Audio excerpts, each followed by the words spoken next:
France 24 debate. On the day, we heard that France's economy grew 0.0% flat in the for 2012, and in fact contracted in the final quarter of last year. We're talking about it with French Socialist Member of Parliament Valérie Rabault, Félix Marquardt, international consultant and one of the co-signatories of the Barrez-vous. How would you translate that? Scram. The Scram Manifesto. And Mark Dean of the Bloomberg News Agency. Valérie, you mentioned just before the break, you mentioned in part one of our discussion, consumer spending, which was, some might say surprisingly, others not so, but was in positive territory. And certainly it was a silver lining that the finance minister latched onto when he spoke this morning on breakfast television. Borrowing's an easy way out that would not help us in any way. A loosening of discipline would lead us nowhere, but at the same time, making the recession worse is not the way forward. Pierre Moscovici going on to say that that consumer spending was in positive territory. Why is it that the French still buy a lot of stuff? It's when we compare France to other countries, for instance, when we draw comparison with Germany, it's true that the consumption is a key driver of the French growth. We like it or we don't like it, but this is today the case. And it's true that behind the consumption that has been relatively stable over the last quarter, it has been driven mainly through the provision measures that have been taken in the summer, when we were, for instance, the increase in the minimum wage. It is a small increase, but it's an increase. There was some help for people, for scholars, etc., etc. So this is what has been maintaining the consumption in France. So it could be a one-off. But yes, what is the consumption is based on the fact that people have a job. And this is key when we see that today about 10% of people do not have a job in France. What is key is to help them having a job. The first step that has been taken is to create what we call emploi d'avenir. I don't know the translation in English, but maybe... Jobs of the future. Jobs of the futures. 150,000 for France for this year to help young people between 15 and 24, having no qualification, to help them getting the first job, to have an experience. This is for 3 years. So this is a key step to help young people getting their first job. And there's been other measures of that type. One of them, perhaps more interesting ones, was last month, the government signing a deal with trade unions to inject more flexibility in the workplace. It's going to be put to a bill next month in Parliament. Well, it was, for instance, temporary, making it easier for temporary layoffs, making it easier for short-term contract hirings. Not right for now, 1 month, not for very, very short term. So we can discuss. But would you say, all in all, it's very interesting, because there we saw the finance minister saying you can't spend your way out of this, and you've got your industry minister saying cutting a deal with the unions where the unions give some slack. Basically, are the socialists doing something that the right could not have been able to do, which is... Is it true that such compromise has not been signed over the past 20 years or 15 years? So this is a first step. You know, when there are some difficulties in the company, you can discuss with the unions to try to find a solution, to have less hours in the company, etc. This is for a 2 years period that has been agreed in the contract. But this is what is also missing in France, to have really compromise between unions and the employers. Valérie, you were mentioning 10% unemployment in France. The fact is that France, for the past 30 years, has had approximately 25% youth unemployment. Youth spend more than others. When we were writing, my co-signatories and I, this column, Barrez-vous, we were not trying to put a country that is already in dire straits, in direr straits still. Our point was to say, listen, French youths, perhaps it's time to vote with your feet. You're in a country where everyone has been saying for 30 years now that it's unacceptable that we have a quarter of our French youths that begin in life with the perspective on their life, on their career, that should be the one only of someone very old suffering from cancer. And yet they haven't done diddly squat to change the situation. And what we have in France is youths marching from Place de la République to Place de la Bastille, complaining about their situation, instead of at some point just saying, you know, wait, if we are not listened to, why don't we just pack our bags and take a hike? Because I can assure you one thing. I can assure you concretely, this would be very concrete. If French youths massively packed their bags and took a hike, this government but what would and be any other government concretely, what are the measures? What are the measures that are needed? Well, first of all, there are measures that are French. There are measures that relate to the flexibility of the job market. It should be easier to fire and to hire people in this country. It's not. There should be a simplification of the work code. There should also be a simplification of the fiscal code, which today is a mockery of a parody of a farce. And then there's, again, when we talk about Europe, we said, and I think we all agreed here, that the solutions to these problems will not be solely French. They will be European. For the moment, when French and anyone else hears about European things, they're talking about new rules. They're not talking about big industrial initiatives that all European governments... I mean, what we need now, to say things simply, is for Europeans to understand. Right now, if they do not want to become that Japan that we've seen 10 years ago, 20 years ago, it's integrate or become that Japan. And this means integrate politically, and it means integrate in terms of having a serious industrial policy. What do you answer to that, especially in view of we saw the European Union budget? I will come back to that. But I would like to ask Felix one question. Please. Is it flexibility to take 8 years for young people to get a permanent contract, to get a CDI? For me, this is flexibility because they have jobs. I'm sorry. I think that they have short-term jobs, and they need in average 8 years. 8 years to get their first permanent age will be contract 62 or 65 rather than 62 is a symptom of a state of mind that is really taking this country in the wrong direction. Young people and the flexibility. People need. I was taught in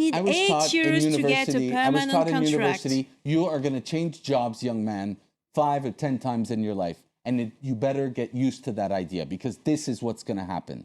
This is what your life is going to be. Instead of that, in France, you are told age 18 that you should learn this, or age 16 or 14, you should learn this job and this will be your job until you die.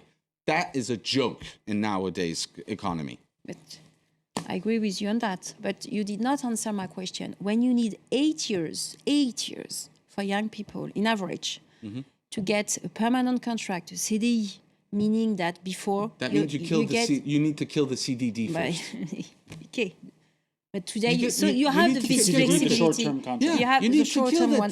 So it means that flexibility is there for young people, you know.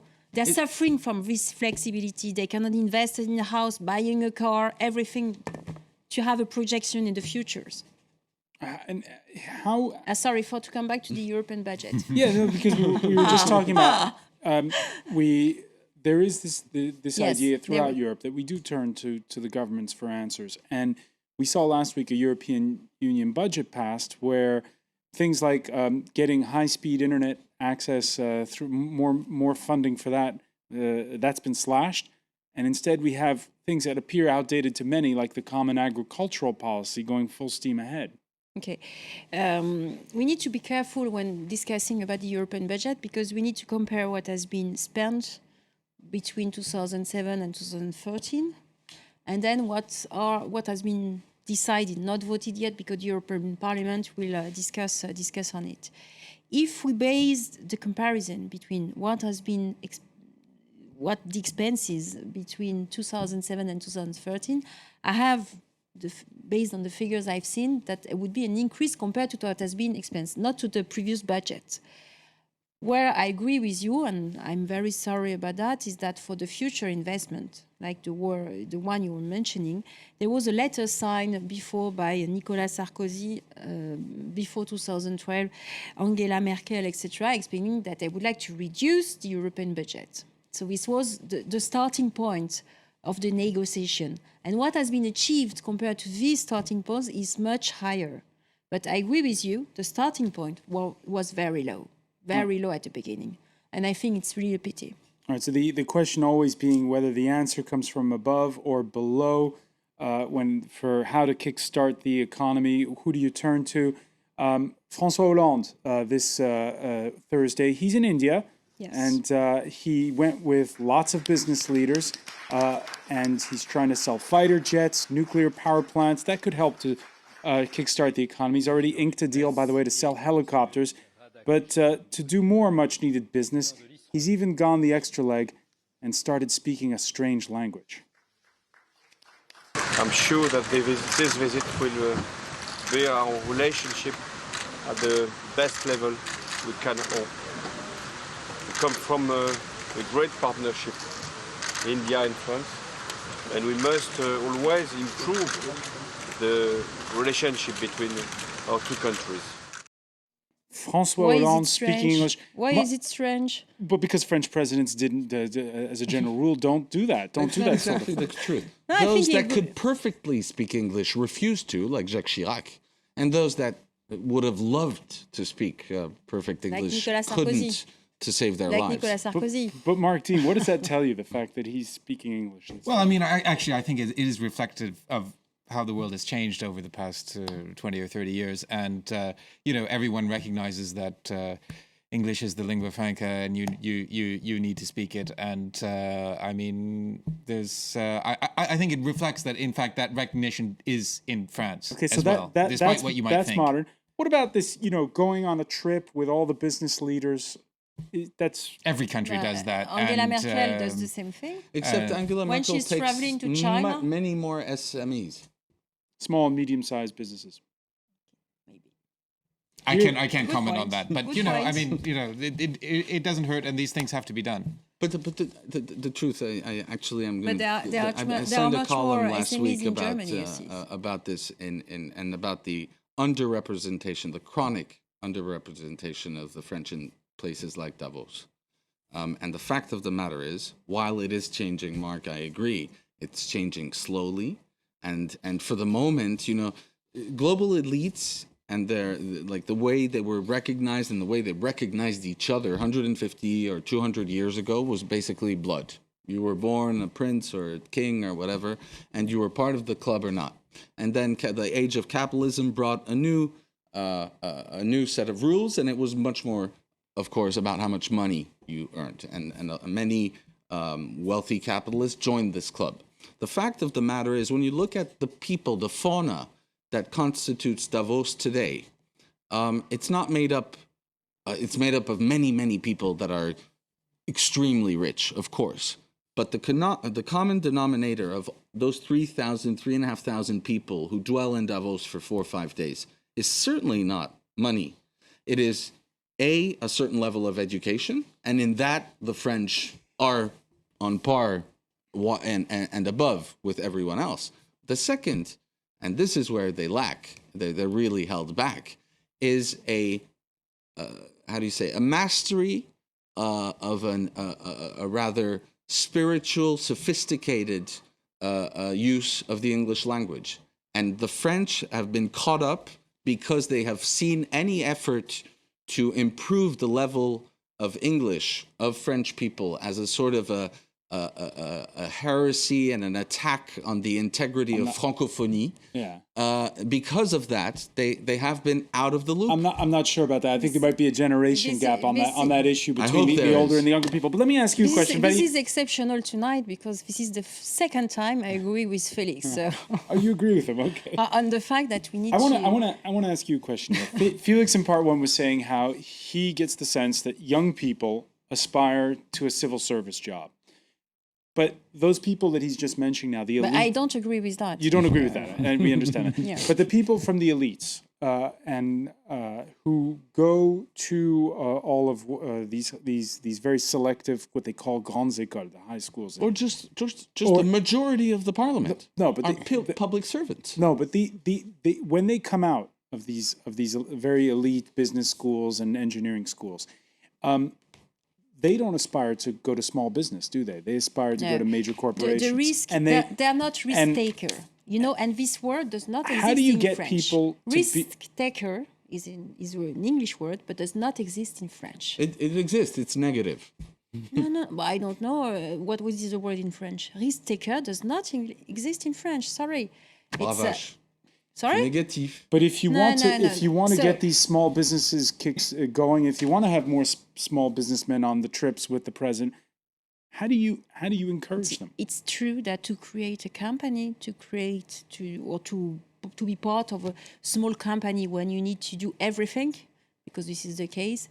When you have on the administrative side, there are a few requirements that it's.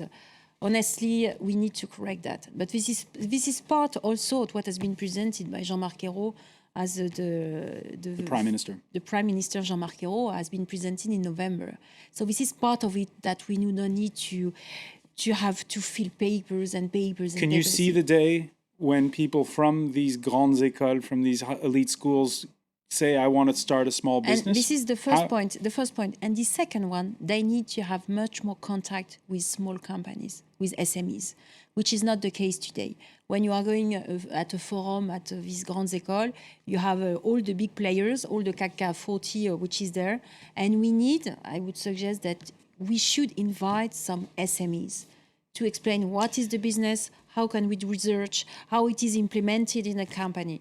I will invite you in Montauban. You will see there are a few companies that are very, very competitive on their field. It'll be our pleasure. We'll unfortunately have to leave it there for now. Coming to Montauban because that's several invitations. Okay, Felix Marcotte and Marc Dean, I want to thank you as well. And we want to thank you for joining us here in the France 24 debate. Thank you. Thank you.